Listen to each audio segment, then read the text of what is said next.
Alrighty, welcome back everyone. We just broke down some of the biggest questions for the top 25 teams as we head into the year, but let's get into some fall camp intel. There were a number of starting quarterbacks that were named. UGA is struggling with a couple of injuries, so let's go ahead and jump into this thing. And I want to start with a couple of teams that you might not be thinking about too much as we head into this year, but a couple of big-time things happened at those universities. Arizona State has named their starting quarterback. It is going to be Sam Leavitt starting that game against Wyoming in Week 1. This is something that, frankly, is a little bit of a surprise to me. He was a redshirt freshman, a very talented guy at Michigan State from a year ago and transferred over, but overall, Jeff Sims was the more veteran choice in this battle, and it's one of those things that this is likely kind of the nail in the coffin of Jeff Sims' career in a lot of different ways. He's bounced around a little bit. He's had a number of different chances to be a starting quarterback. It has not worked out. But all that being said, Arizona State is one of those offenses that is going to have to get a little bit gimmicky at times, and this is a very talented runner of the football, so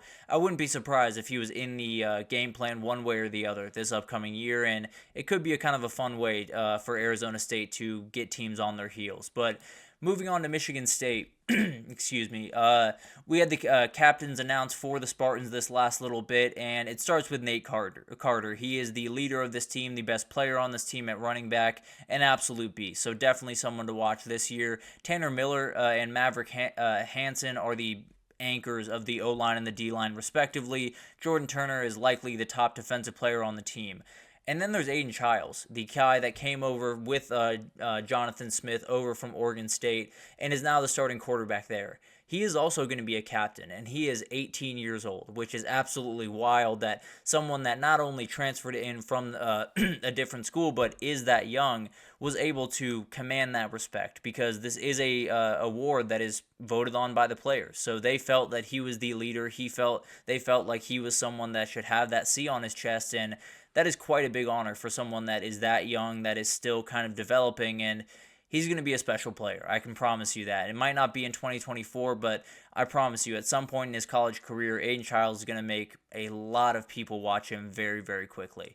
Moving on to Baylor, they have named their starter. Toledo transfer Daquan Finn is going to be the starting quarterback. He was the MAC MVP at Toledo a year ago, has accounted for over 7,000 passing yards, 1,800 rushing yards, 88 touchdowns during his career. The dude's ridiculous, and this is a huge reason why Dave Aranda is kind of speaking a little bit quietly confident about this team, because this kid is special. He's someone that can absolutely be an offense by himself, and he's probably going to have to be that at certain points this year for Baylor to be the team that they want to be. So he's a very, very talented kid, one of my favorite outright quarterbacks in the country, and I definitely think he's going to be one of those guys that at some point in the season, he's going to cause a problem for one of those top Big 12 teams, and a lot of people are going to be asking some very interesting questions about what that conference looks like going forward.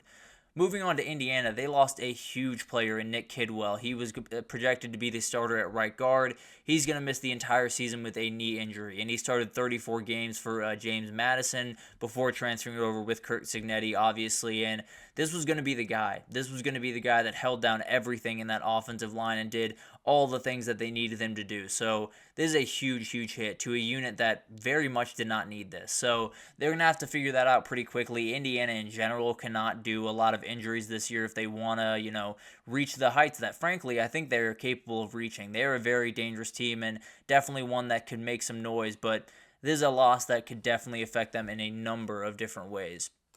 Moving on to South Carolina, Lenora Sellers is your starter for Gamecock fans, and that really didn't need to be said, kind of the same way Miller Moss didn't need to be said, but he was battling with Robbie Ashford, the Auburn transfer, for a little bit there.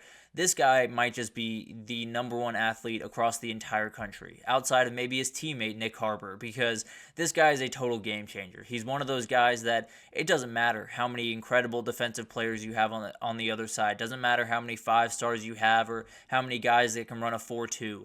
He can run a 4-1. Well, he can't run a 4-1, but he can do it better than a lot of other guys in this country, and he's definitely one of those guys that is going to make a player that hypothetically should be a lot better than him look really, really stupid this upcoming year. I think this is a guy that is going to lead South Carolina to some type of upset this year. I don't know where it's going to come, but there's going to be a game where you look up and South Carolina is winning a game they shouldn't be winning, and it's because Lenore Sellers has about 200 yards on the ground and is doing ridiculous stuff. So definitely a player that I love and I think is going to just light the world on fire this upcoming year.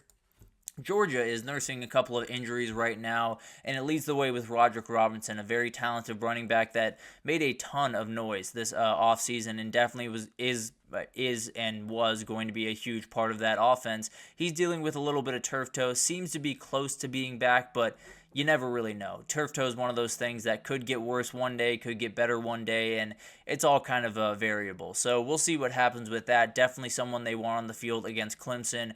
The other player that you have to worry about is Colby Young. He is out right now. He was out of both scrimmages for Georgia in fall camp, and this is a very talented player, and frankly, he was likely the one that was going to fill the void of Ra Thomas being kicked off the team. So definitely someone you want on the field. It seems like he probably will be, but it's hard to really get a gauge on this, partly because Kirby Smart is so tight to the vest with a lot of these injuries.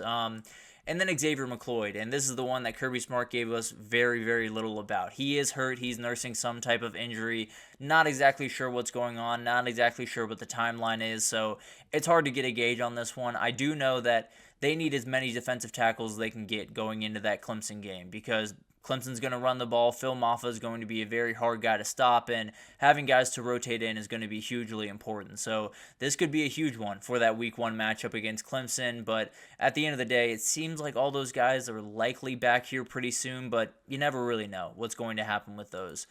Moving over to Kansas State, Camden Beebe, you might remember Connor or Cooper? Connor Beebe, I think. I can't remember right now, but Camden Beebe is the brother of that player, and he is someone that had been on the team the last couple of years, has had some medical stuff, and he is going to medically retire from college football, but he is going to remain with the coaching staff. So a very, very cool thing for him to still be around that team. Obviously devastating for him to have to leave football behind, and the harsh reality of this sport in a lot of different ways. So hoping the best for him, hoping he can, obviously be a great coach for a lot of these O-linemen, and it's going to be a really, really interesting thing to watch throughout this year, and a very, very cool story overall.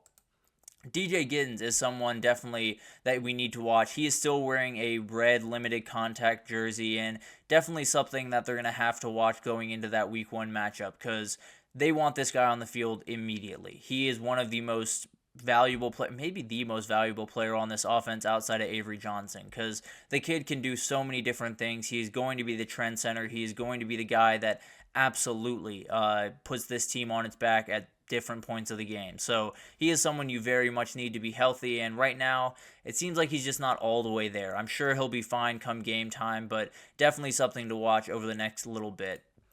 Also, we have a little bit of a backup quarterback battle happening over at Kansas State, and this could be a huge thing because you have a quarterback that likes to run the ball that obviously opens him up to a couple more injuries here and there. But it sounds like Jacob Newth is someone definitely to watch here. He was there a year ago and is the only guy really back in that quarterback room other than Avery Johnson, obviously. And then you have Taquan Roberson, who came in from UConn, a very talented player, someone that I think is going to make a number of different plays this year, and it sounds like he might just have the inside track to get this job. A very athletic guy, kind of like that Avery Johnson type build, and I think he's going to be very talented. So I would lean towards Roberson in this one, but who knows? Definitely one that will be fun to watch, and if it doesn't come into play at all, that's probably the best case scenario for Kansas State fans, that's for sure.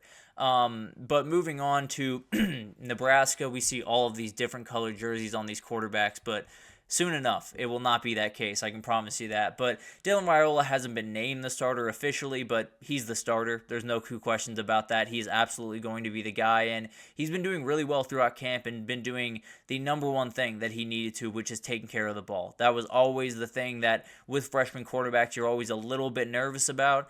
It sounds like he's doing more than enough in that realm, so definitely a huge thing. It sounds like this offense is still struggling with penalties and things of that nature, but overall, when you have your quarterback taking care of the ball, you have a huge box checked, especially for someone that is that young.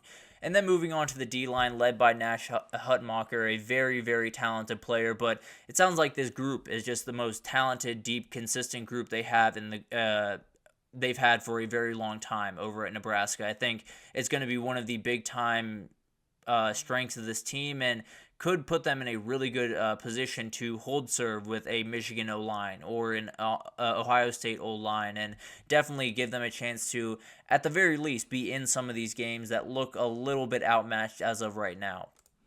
Moving on to Utah, a lot of news coming out of here. The biggest news is Cam Rising is still healthy, so no worries about that. In fact, there doesn't seem to be too many injuries overall throughout this camp for Utah, which is absolutely huge and very, very rare, as we've seen throughout the country this past little bit. But it sounds like Cam Rising is doing exactly where you want what you want him to do, and in exactly what we've gotten accustomed to him doing throughout the last couple of years. And then Dorian Singer is a guy they brought over from USC at wide receiver. He's exactly who they want him to be. And frankly, he could have been special at USC. It just didn't necessarily fit him the way that he wanted it to. So he's a very talented guy, definitely someone that I think is going to be a huge player for them. And he might just be a dark horse Biletnikoff contender, but definitely something we'll get into throughout the season. But obviously, there is a ton of stuff going on all around fall camp, all around pretty much everywhere around the country. We're all going to take a short break from that tomorrow. We'll probably get back to it on Friday because there's still some stuff rolling in, but that'll do it for this edition of the GSMC College Football Podcast, brought to you by the GSMC Sports Network. Your support means a lot to us, so please remember to subscribe to the show, leave a positive review. It does make a huge difference for us. Also, follow us on Facebook, Twitter, TikTok, Instagram, all the social pages for all of the content and updates you could possibly need. We have really incredible people doing awesome work across every single sport you could want. So anything in the world of sports you need, come on over to GSMC and we have you totally covered. But thank you once again for listening, and I will see you guys tomorrow.